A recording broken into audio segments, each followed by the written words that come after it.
Hey everyone, welcome to Leaky TV Eyesight Camera Week. It's Leaky TV Eyesight Camera Week!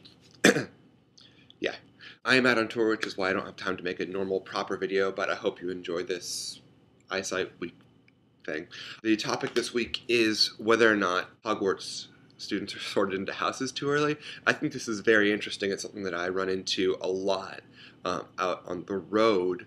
Oh yeah, by the way, so you should come see me play in Chicago or Ann Arbor in the next couple days. The details are going to be below.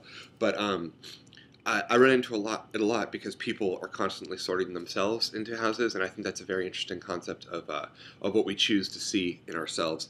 But maybe I'll do a vlog about that on my own channel.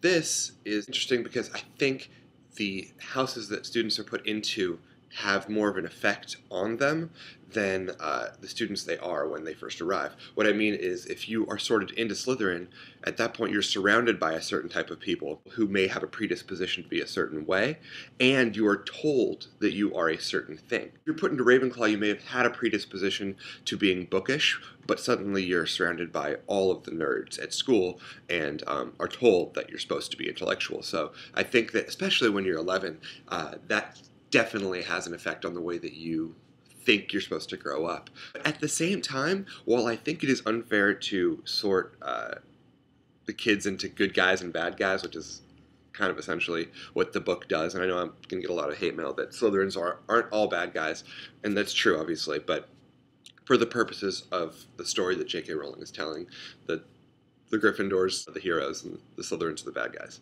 Sorry. But presupposes that you are who you're going to be at 11. And while I think that may be unfair, and they do have, a huge impact on how the kid grows up, I think that's pretty true. You're not going to be a supervillain at 11, but you can tell when kids are pretty young how they're going to grow up unless there's a huge change in their life. Or they make a change in their life. So I think that it is not completely out of the realm of possibility. Also forget that the hat is like magical. It is a magical hat that can tell things about people's true hearts. Yeah. The new Pottercast is called What's the Deal with